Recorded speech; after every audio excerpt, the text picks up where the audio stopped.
அதிகாரம் 12.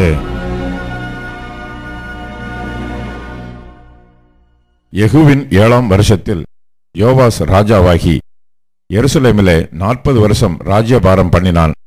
பெயர்சபா ஊராளாகிய அவனுடைய தாயின் பெயர் சிபியாள். ஆசாரியனாகிய யோய்தா யோவாசை போதகம் பண்ணின நாளெல்லாம் அவன் கர்த்தரின் பார்வைக்கு செம்மையானதை செய்தான். மேடைகளை மாத்திரம் அகற்றவில்லை, ஜனங்கள் இன்னும் மேடைகள் மேல் பலியிட்டு தூபம் காட்டி வந்தார்கள்.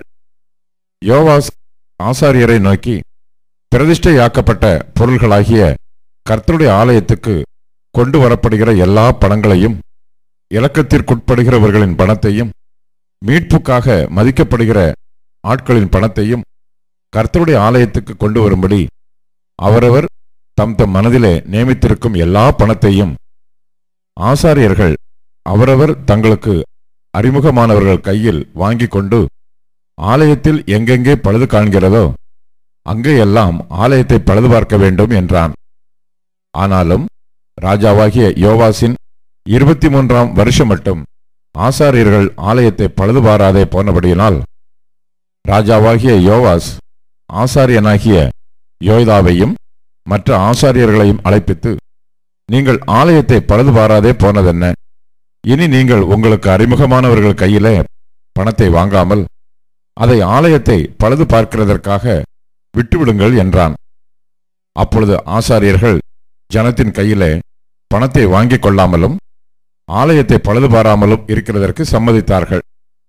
ஆசாரியனாகிய யோய்தா ஒரு பெட்டி எடுத்து அதன் மூடியில் ஒரு துவாரமிட்டு அதை பலிபீட தண்டையில கர்த்தருடைய ஆலயத்தில் ஜனங்கள் உட்பிரவேசிக்கும் வலது பக்கத்தில் வைத்தான்.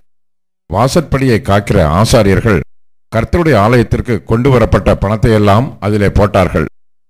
பெட்டியிலே மிகுந்த பணம் உண்டென்று அவர்கள் காணும்போது ராஜாவின் சம்பிரதியும் பிரதான ஆசாரியனும் வந்து கர்த்தருடைய ஆலயத்திலே சேகரிக்கப்பட்ட பணத்தை எண்ணி முடிப்பு கட்டி, எண்ணின பணத்தை கர்த்தருடைய ஆலயத்திலே விசாரிப்புக்காரர் கையிலே கொடுப்பார்கள்.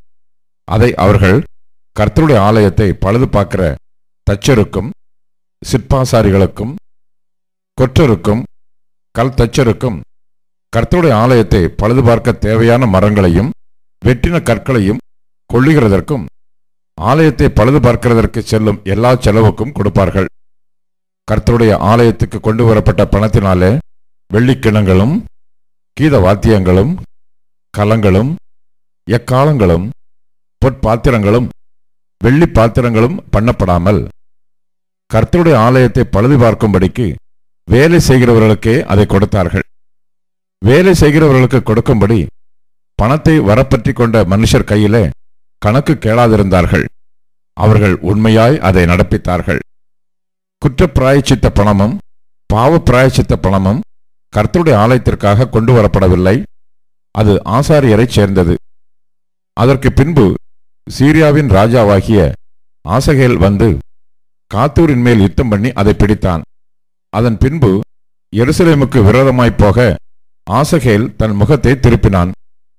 அப்பொழுது யூதாவின் ராஜாவாகிய யோவாஸ் தன் பிதாக்களாகிய யோசபாத், யோராம், அகசியா என்னும் யூதாவின் ராஜாக்கள் பரிசுத்தம் பண்ணி வைத்த எல்லாவற்றையும், தான் பரிசுத்தம் பண்ணி வைத்ததையும், கர்த்தருடைய ஆலயத்திலும் ராஜாவின் அரமனையிலும் உள்ள பொக்கிஷங்களில் அகப்பட்ட பொன் யாவையும் எடுத்து சீரியாவின் ராஜாவாகிய ஆசகேலுக்கு அனுப்பினான். அப்பொழுது அவன் எருசலேமை விட்டு திரும்பி போனான். யோவாசின் மற்ற வர்த்தமானங்களும் அவன் செய்தவை யாவும் யூதாவுடைய ராஜாக்களின் நாளாகம புஸ்தகத்தில் அல்லவோ எழுதியிருக்கிறது. யோவாசின் ஊழியக்காரர் எழும்பி கட்டுப்பாடு பண்ணிக்கொண்டு சில்லாவுக்கு போகிற வழியில் இருக்கிற மில்லோ வீட்டிலே அவனை கொன்று போட்டார்கள். சிமியாதின் குமாரன் யோசகார், சோமேரின் குமாரன் யோசபாத் என்னும் அவனுடைய ஊழியக்காரர் அவனை கொன்றார்கள். இறந்து போன அவனை தாவீதின் நகரத்தில் அவனுடைய பிதாக்கள் அண்டையில் அடக்கம் பண்ணினார்கள். அவன் குமாரனாகிய அமத்சியா அவன் ஸ்தானத்தில் ராஜாவானான்.